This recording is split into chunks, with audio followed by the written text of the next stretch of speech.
Hello, everyone, and welcome back to Slow and Easy English, where learning English is easy and fun. I'm Mika. Hi, Mika. Hello, all friends. I'm James, and we are so incredibly happy to have you here with us today.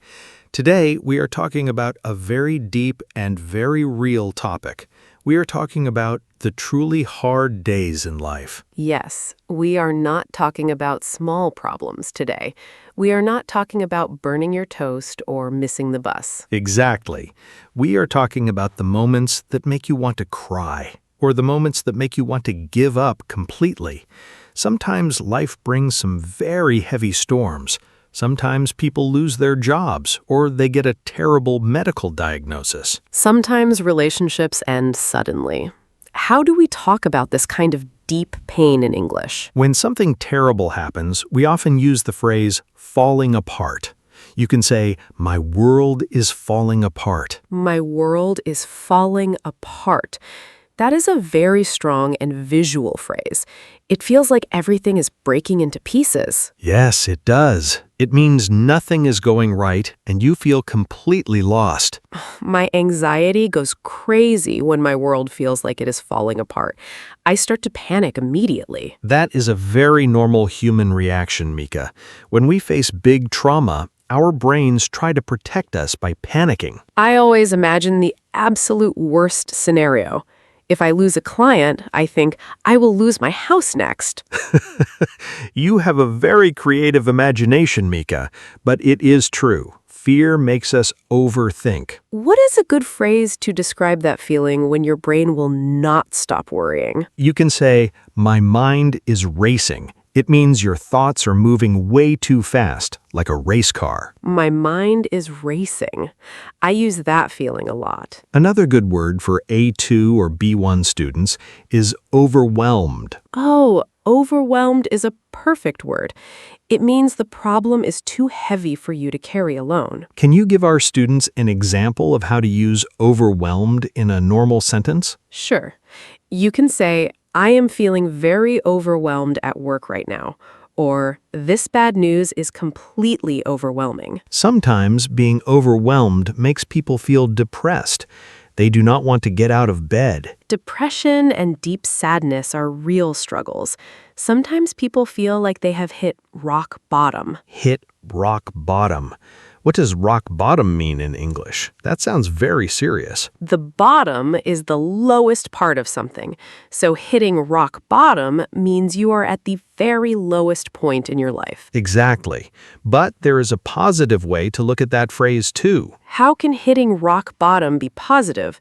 It sounds terrifying to me. Well, when you hit the solid rock at the bottom, you can use it to push yourself back up. Wow, I never thought about it like that. When you're at the bottom, the only way to go is up. Exactly. But it takes time. When people are at the bottom, we should not force them to be happy. That is so important. I hate it when I'm very sad and someone says, "Just smile, be positive." We call that toxic positivity in English. It's when people force you to be happy when you're actually suffering. Yes, if someone loses a family member, you can't just say, "Look on the bright side." That is cruel. It is very cruel. People need time to feel their pain. In English, we call this process grieving. Grieving. Can you explain what the word grief means for our beginner students? Grief is the deep, heavy sadness you feel when you lose someone or something very important to you. Sadness. You can feel grief when the person dies, but you can also feel grief when a long marriage ends. Yes, exactly. You are grieving the life you thought you were going to have. It is a very painful process. So if we cannot say be positive, what should we say to a friend who is grieving? The best thing you can say is, I am here for you. It is simple, but it is incredibly powerful. I am here for you. It means you are not trying to fix the problem. You're just standing with them. Yes, you can also say, take all the time you need. This gives them permission to be sad. Sometimes when I'm grieving or panicking, I act on impulse. I try to change everything in my life to feel better. Acting on impulse is very common when we hurt. We want the pain to stop immediately. What does it mean to act on impulse? Can we explain that a bit more? It means making a fast decision without thinking about the future. It is usually driven by strong emotion. For example, if I get fired from my job, I might act on impulse and sell my car the same day. Yes, and that is usually a terrible idea. You need your car. So what is the alternative? How do we stop ourselves from acting on impulse during hard days? We need to use a great English phrase, take a step back. Take a step back. Does that mean literally walking backwards away from the problem? No, not literally. It means to pause, breathe, and look at the situation from a distance before doing anything. I love that. When you take a step back, the problem doesn't feel like it is crushing your face. Exactly. You create space between you and the panic, and in that space, you can finally breathe. Breathing is so important. When I'm anxious, I forget to breathe deeply. My chest gets very tight. That is your body reacting to stress. Taking a deep breath actually tells your brain that you're safe. Sometimes I try to breathe, but my problems are still there. How do you stay so calm, James? Well, honestly, my faith is my anchor. When the storm is huge, I know I'm not driving the boat. My faith is my anchor. An anchor is the heavy metal thing that stops a ship from moving in the wind. Yes, life is difficult sometimes, but we can trust God, drink a good cup of coffee, and keep going. But what if you don't know how to keep going? What if the future looks completely dark and scary? You don't need to see the whole staircase, Mika. You just need to see the very first step. I really like that metaphor. You just need to focus on today. In English, we say, take it one day at a time. Take it one day at a time. It is probably the best advice for anyone going through a hard season. If today is too hard, you can even take it 1 hour at a time. Just survive the next hour. Exactly. And before we share more advice about surviving hard days, let's take a quick pause. If you are enjoying this conversation, don't forget to like the video, subscribe to the channel, and share it with a friend who is learning English. Yes, please do. And if you are still listening, comment "Never Give Up" below. We read all your comments. We really do. We love seeing our community grow. Okay, let's get back to our serious topic. We were talking about taking life one day at a time. Another thing that helps is having a support system. A support system? That sounds like a computer term. What does it mean for people? A support system is the group of people you trust. It can be family, close friends, or even a good doctor. When my world falls apart, I need my support system. I need someone to tell me I am not crazy. Well, you are a little bit crazy, James, but it's a good kind of crazy. Thank you, Mika. You always know how to make me smile, even when we talk about sad things. Humor is actually a great tool for hard days. We call it comic relief. Comic relief? What is that? Is it like medicine for sadness? In a way, yes. It means finding something funny to break the tension even in a dark situation. It is true. Sometimes crying so much makes you exhausted. A small laugh feels like a glass of cold water. Exactly. Life is heavy, but not every single minute has to be serious. We can still laugh at silly things. But what if someone has a disease or a really big financial problem? How can they laugh? They laugh because they are still human. Joy and pain can exist in the same heart at the exact same time.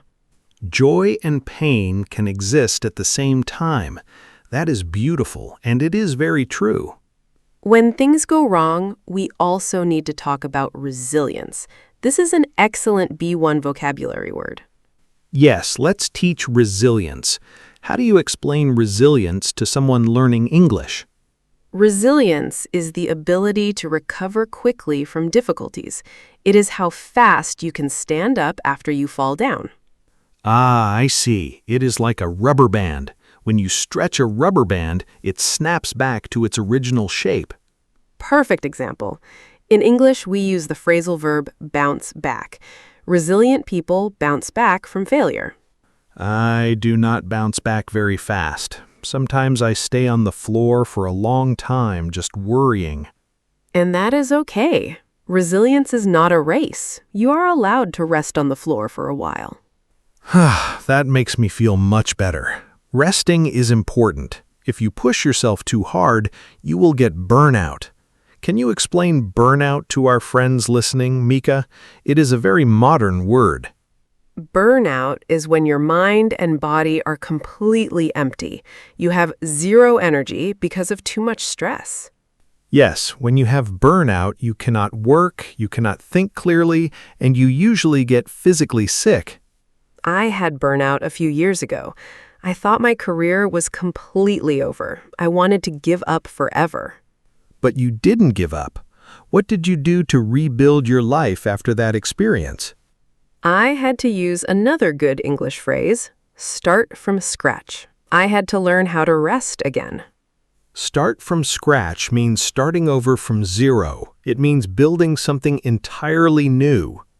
It is very scary to start from scratch. You feel like you wasted a lot of time in the past. But nothing is ever wasted. Every mistake and every failure teaches you a valuable lesson for your new start.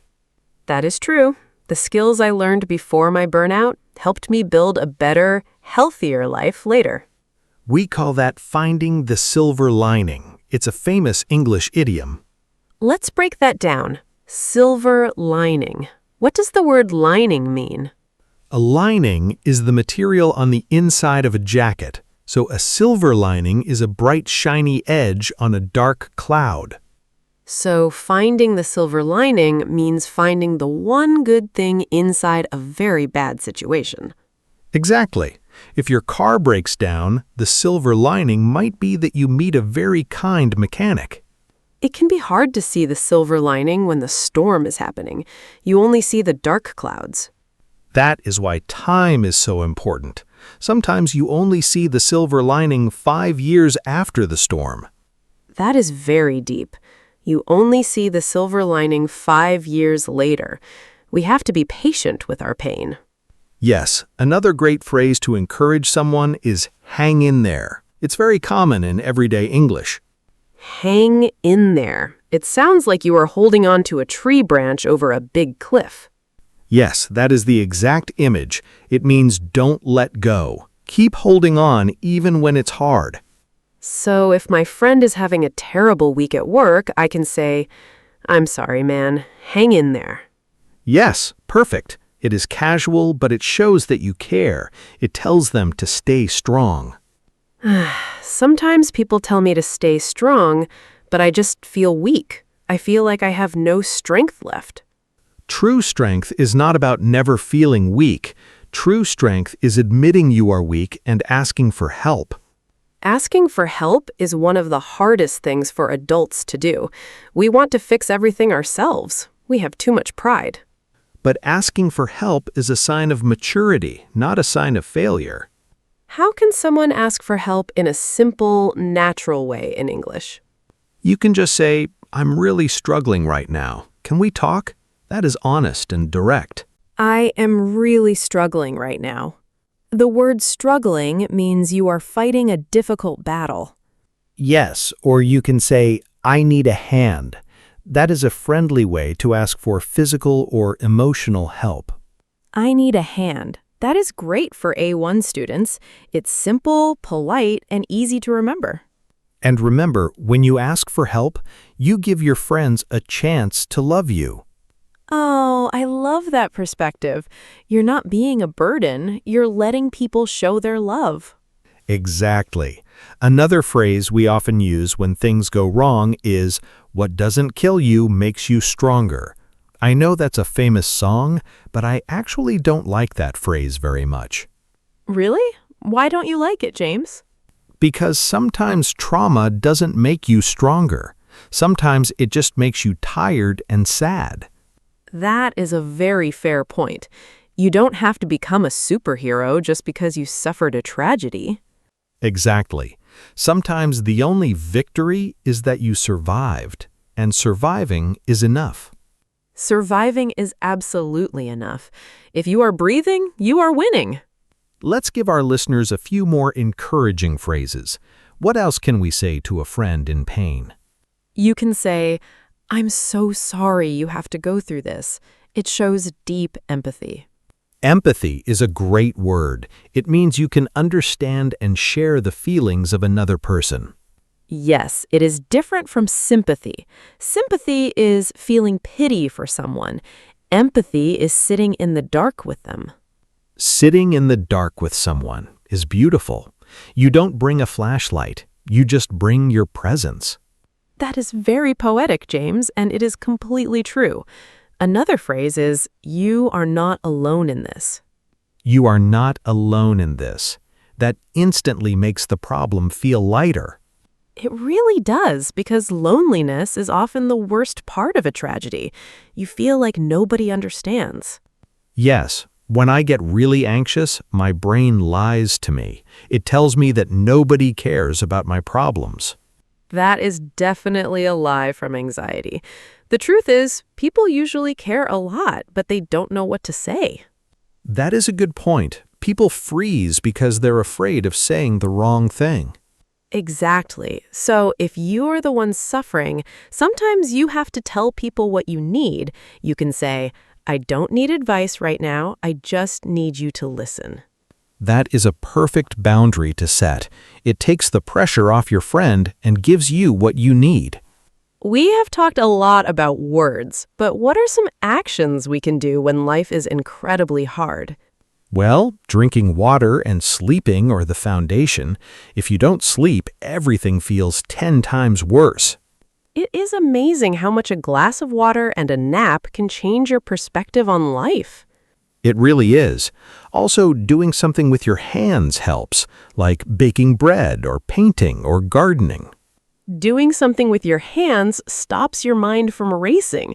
It brings you back to the present moment. We call that grounding yourself. It means bringing your attention back to the physical world around you. I need to practice grounding myself more often.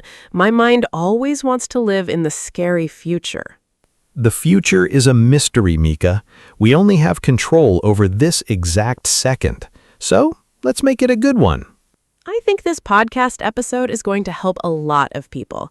It's okay to have hard days. It's more than okay. It's guaranteed. Hard days are part of the contract of being alive. But remember, a bad day does not define your whole life. The storm will eventually run out of rain. That is a wonderful thought, Mika. The storm will eventually run out of rain. We have learned so many powerful phrases today. Hit rock bottom, silver lining, overwhelmed, and bounce back. And the most important phrase of all, never give up because your story is not finished yet. Never give up. Trust in Jesus Christ. Keep taking small steps. Keep asking for help. And keep trusting the process. Thank you all so much for spending this time with us. You are amazing and we believe in you. Yes, please remember to subscribe, like the video, and leave a comment below. We love you guys. Keep practicing your English, stay strong, and we'll see you in the next episode. Bye! See you next time. Bye-bye.